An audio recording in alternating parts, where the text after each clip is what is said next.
all of that kind of packaged up together just showcases just a really, I'd say, seismic shift in just consumer behavior in general. When it comes to, they want to spend money on the trip, they still want travel protection, but they want to spend a little bit less on travel protection to get the plan that meets their pricing needs, but also their travel needs. Ever wondered what travel looks like from 20,000 feet up? And no, I don't mean from the window seat of your next flight. Because working at battleface affords certain insights into the big picture trends currently shaping leisure and business travel. From destination preferences to levels of consumer confidence, the data we collect here paints a vivid picture of the needs of travelers both in the US and worldwide. And it's not only big picture stuff. Our modular approach to travel insurance allows us to break down US customer sentiments at a granular level, providing fascinating insights into exactly how travelers are choosing coverage and what that says about their priorities in 2024. It has also allowed us to gain conversion rates which exceed industry averages, a testament to how these insights have been applied in an industry that can often seem stuck in its ways.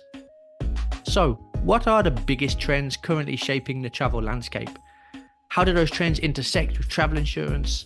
And how can you leverage these insights to increase your own travel insurance conversion rates? My name's Jack, and you're listening to Battleface Uncharted, a podcast brought to you by Battleface Travel Insurance. We speak to some of the travel industry's leading figures to discover the trends you need to know about. Joining me to discuss these very questions is Battleface's own head of global marketing, Coomer. Whether turning his marketing acumen to college football or a pizza franchise, Clay has always kept a keen eye on the data behind the business. Since joining Battleface last year, Clay has been leading our efforts to ensure our partners benefit from every insight available to them. But more on that later. Clay, just to kick off then, how is travel looking for US customers currently? What kind of trends have we seen develop over the past 6 months or so? I think there has been a stronger sense of consumer confidence that has been pretty strong, especially in a post-COVID world. And I think travelers are more aware of the different risks associated with travel, particularly on health risks. But the other thing that's also been happening too is just more travel in general. So in the US, we have the TSA, and they track throughput. They track the number of people who go through TSA. And this year alone, it has been at all-time highs.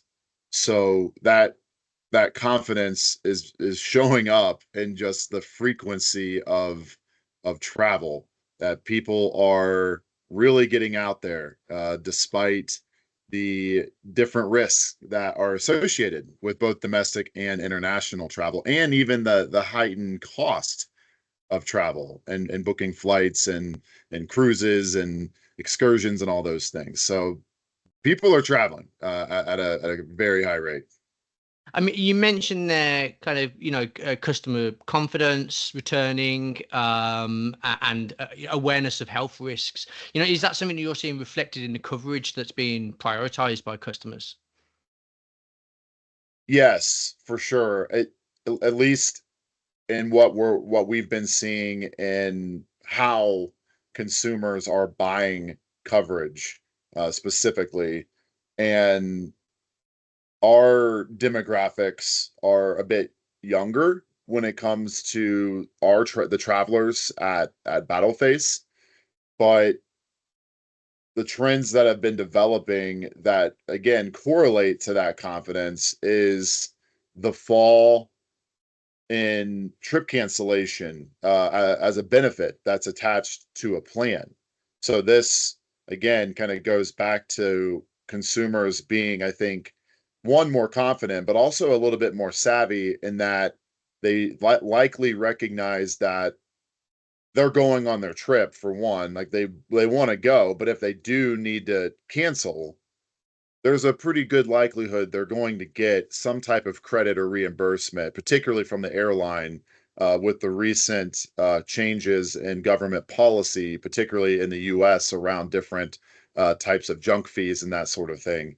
But as that decline in trip cancellation has occurred, the rise in travel medical has increased because again, I think that they're valuing that benefit more.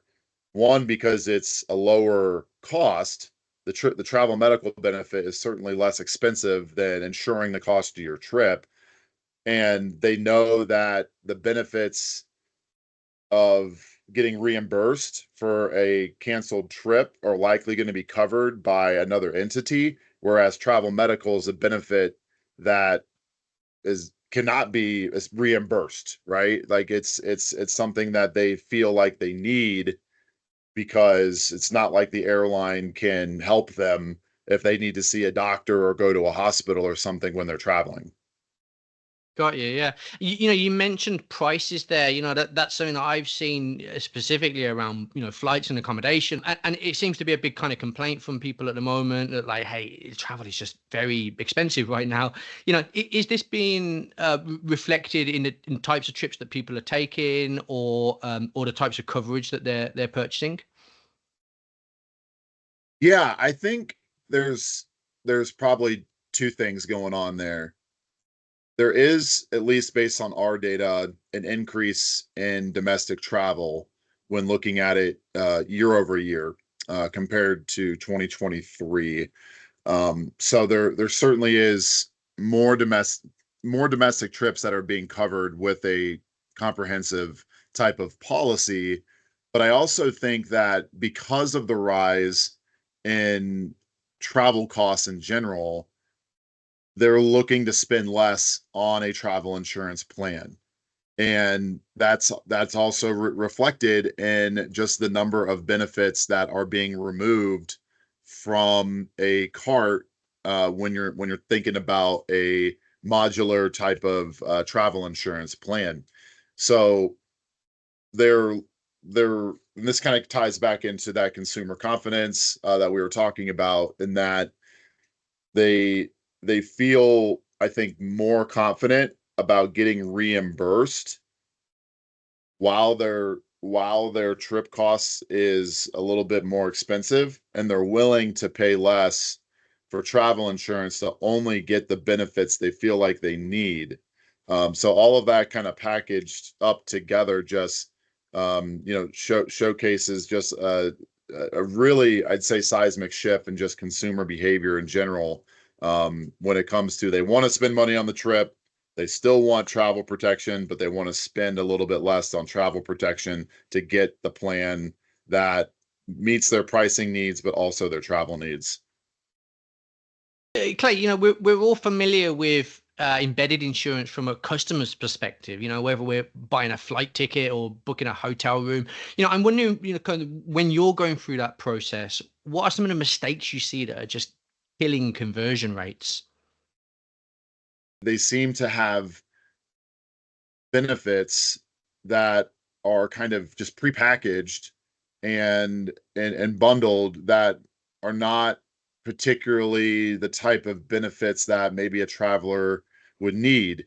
And this kind of ties back into this whole concept of offering an irrelevant product has a likelihood of having lower attachment rates, because if you're going to offer somebody a particular set of benefits for an international trip, but you're going to offer those same benefits for a domestic trip, a lot of times that doesn't make sense. And there we are hearing, within the industry, in conversations that we're having, that conversion rates for embedded insurance have started to diminish. And our theory is that the non-relevance of products being offered is certainly a key component there, with them not being modular or not being customized or personalized to the type of trip or the type of traveler that is going through that type of embedded experience.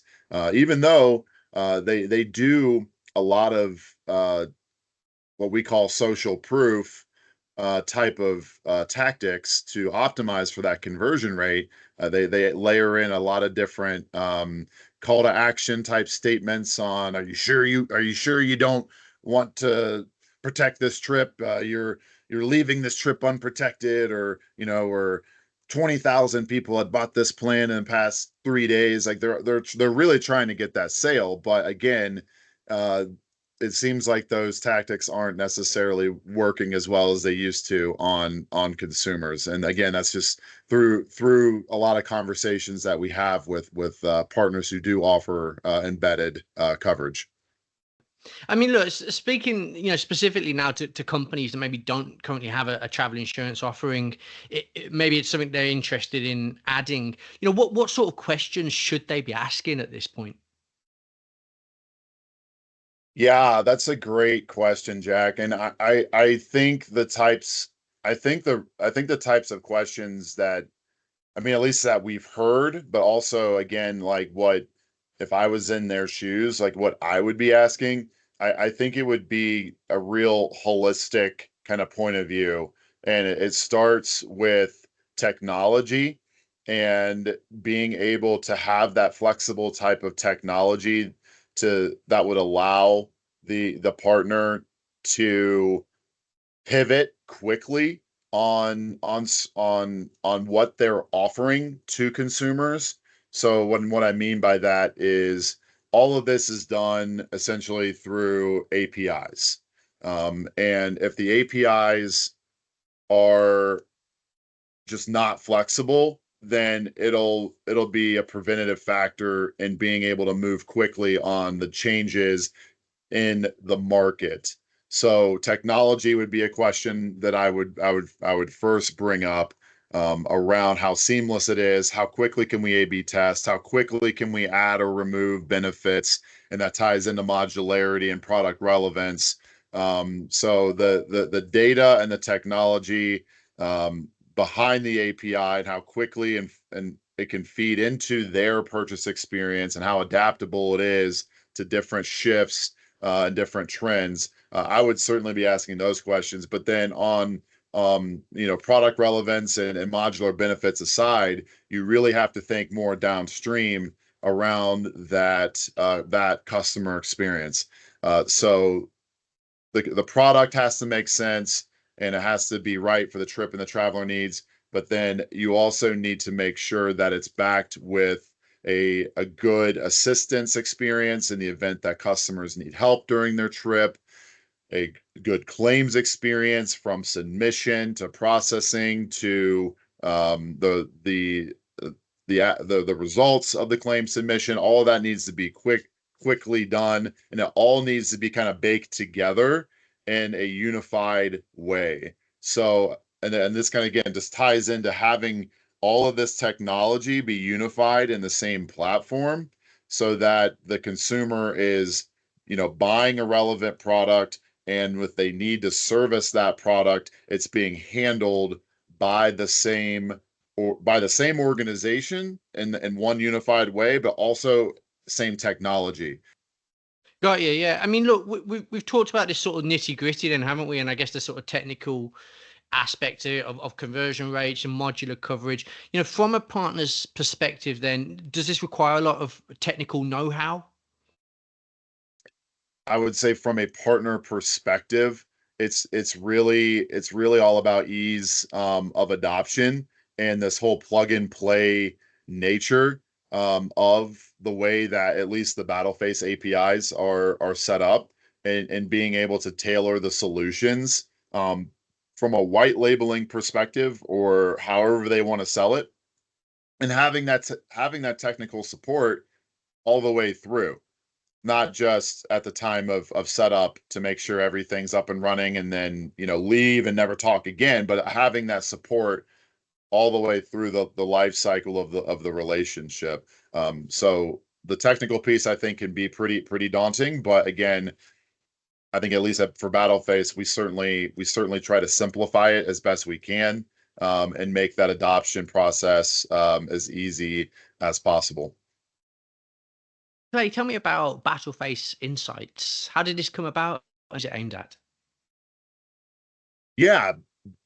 So Battleface Insights is a my little I would call it my little passion project.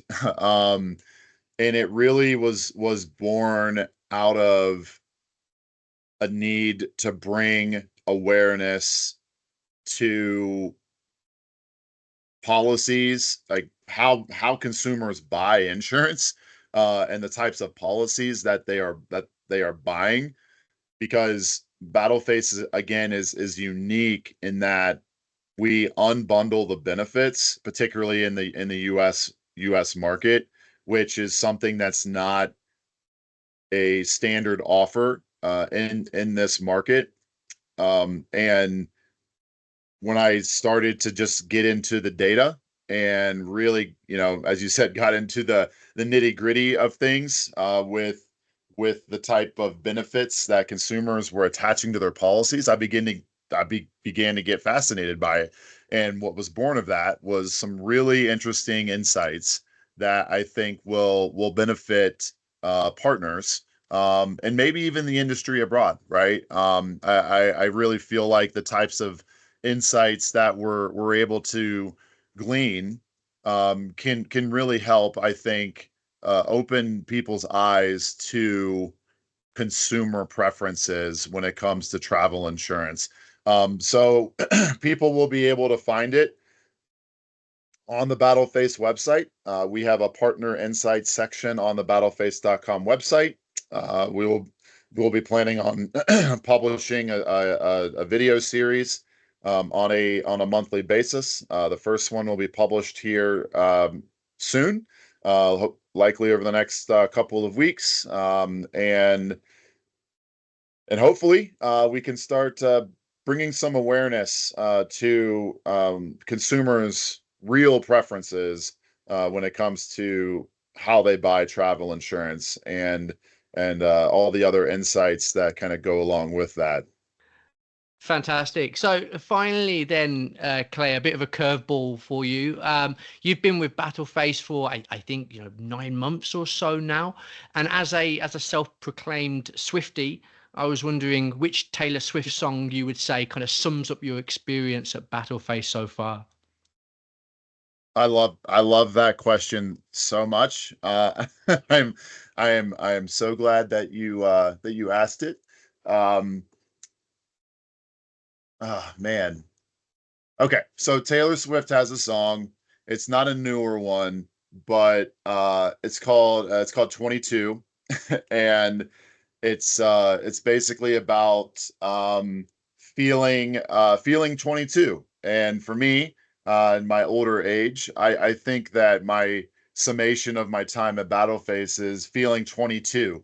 And what I mean by that is I feel energetic. I feel more upbeat, and I feel more optimistic about things, particularly with how Battleface operates, and how its place in the industry is so strong, and also being a youthful company itself. It just, yeah, I would say that I'm feeling 22, as Taylor Swift said in her song, and that I feel like that's a good thing, because certainly, um, could be feeling a lot older, and not as energetic. But there's certainly an energy around Battleface that is so palpable, and how we're changing the industry, and it just makes me feel really energetic and optimistic about how things are going to progress here. You've been listening to Battleface Uncharted, brought to you by Battleface Travel Insurance.